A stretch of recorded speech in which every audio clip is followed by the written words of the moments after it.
G'day everyone, I'm Smokescreen and welcome back to another video. And here we go with the Nations Cup combination from yesterday, or it could be 2 days ago by the time you watch this. Well, I've already said yesterday, so let's commit to it. We're in the SF19s around Interlagos. You of course have two to choose from, a Honda and a Toyota engine. We go for the Toyota version, and we find ourselves once again lumped in top split. So after that beautiful warm-up, we of course go out for qualifying, and we're going to exit out behind Atom. And basically in the Super Formulas, you don't really want to tow at all. You want to space yourself out and give yourself a nice air gap so you have clean air, because the downforce in the corners is much more pertinent than the slipstream down the straight. Now get right out of the way here, because I noticed Metal Gear and some of the faster guys were behind me, and well, we don't need to rehash what happened last time I was ahead of Metal Gear, so we're going to move right out of the way and then fall into this little bit of a gap behind Corey, and then next Matt, I do something a little bit naughty there and go in front of Corey, but then I decide to stop and get ourselves a nice gap, slowing down at the last corner. No tyre wear and tyre temps to worry about anymore, because the tyre wear's off, and we're going to punch it out of turn 12 using all overtake, because that's something else here. You'll often find here that you can probably get a quicker qualifying time than your time trial time, because you don't have overtake to use in time trial, but you have it in qualifying. Coming into turn 1, braking just on the 50-metre board, pretty much directly past it. I brake as late as possible, like that is truly late braking into centre S, and then you can actually get turn 2 and 3 all flat, but we had a slight lift as we went over turn 2, and then punch the overtake as we head down the Rita Aposta. Looking on the right-hand side, braking halfway between the 100 and the 50-metre board for turn 4, Descida del Lago, and then use the Supreme inside through turn 5, once again punching the overtake. Looking on the left-hand side for Ferradura, just after the 50-metre board, dab a brake, turn in. The car's got a lot of downforce and a lot of grip, braking just on a specific tyre mark on the left-hand side, and you can cut a lot of turn 8 there. Downshift to first for some rotation and punch it out in second gear, try and get full on the power, braking just on the start of the curb on the right-hand side, bring it in for a later apex using all the camber on the inside there, nice and gentle on the power. Once again, punch the overtake as we go flat out through Magulo, and then braking just before the 50-metre board, just as the grass sort of turns to more living, then dead grass, and then punch it out of Huncao using all the rest of the overtakes. We head up the main straight, achieving the top speed of over 300 kilometres an hour almost before we reach the line. In fact, I think we are just going to touch 300 kilometres an hour, and it's a 14.1. My time trial time was a 14.5. which placed me on the top 10 stars actually, so keep an eye out for that. But we go out for another lap, and it was unfortunately no improvement, but I was actually quite happy with the 14.1. Oh, okay, that's alright. Oh, someone got me then. Bit of the live reaction after, just for your own interest, but eventually we did indeed qualify on 8th. Something I didn't mention, we were on the soft tyre, soft and medium tyres both available for this race, and both are required in the race, so it's at least a one stop. We qualify on the softs. Because we're a bit deep in the field, we're going to switch over and start on the mediums, but not before the Nations Cup introduction.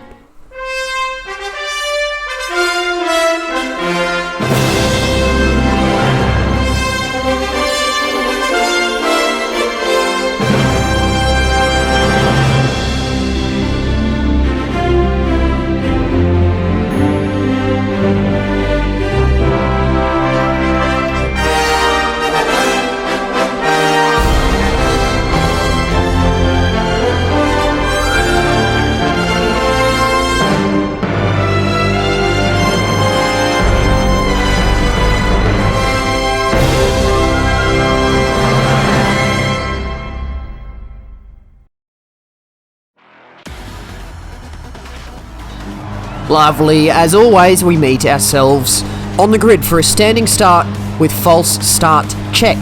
Okay, so the standing start process in the Super Formulae, is it Super Formulae or Formulas? Who knows? We'll call it Formulas for now.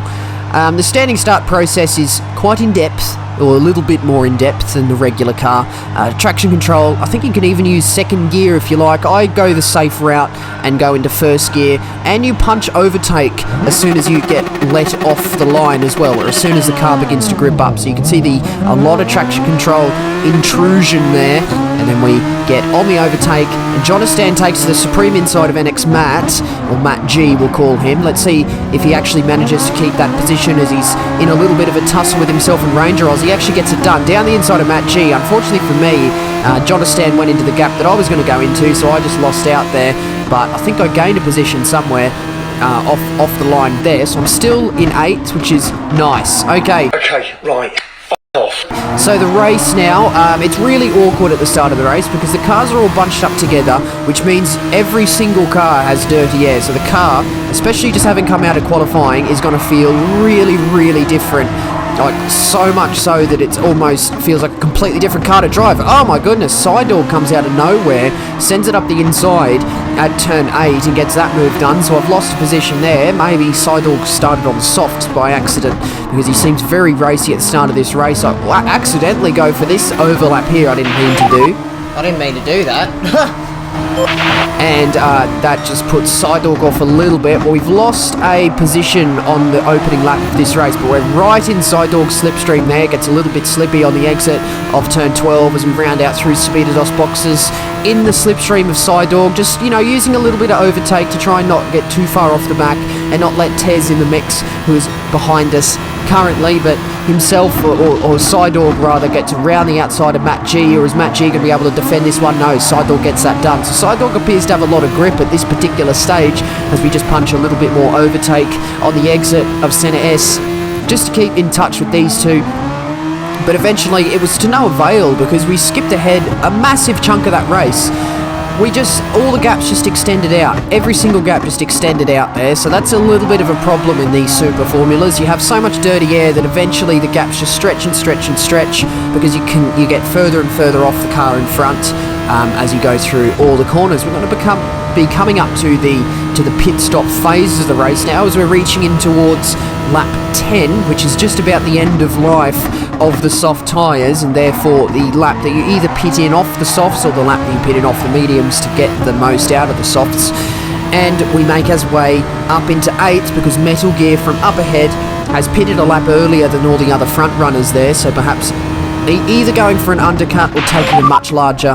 Atom on the podium, go on bro. Taking a much larger chunk out of his tyres than everyone else up the front. Also, yes, you heard my reaction there. That's Atom, my boy Atom, up in a podium-paying position in slot 1 atop split.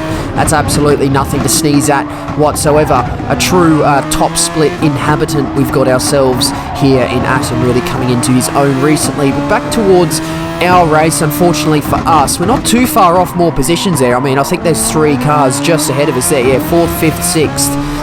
No, sorry, 5th, 6th, 7th, 3 cars.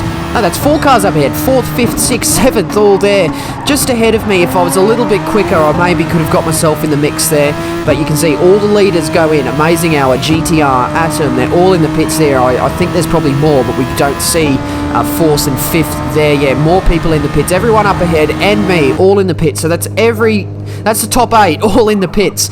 The various different starting compounds there. We're going to pit in off the medium tyres, which we started on. We didn't want to waste these really grippy soft tyres stuck in dirty air, which we were at the start of the race for the first couple of laps. So we come out on the softs at the end of lap 10, and we're going to see where some of the people from behind who pitted a lap earlier. That's Tez rounding Curva del Sol. So he's done a very good job with an undercut. He is, however, going to have a lot more tyre wear on his tyres because he's pitted at least 1 lap earlier than me.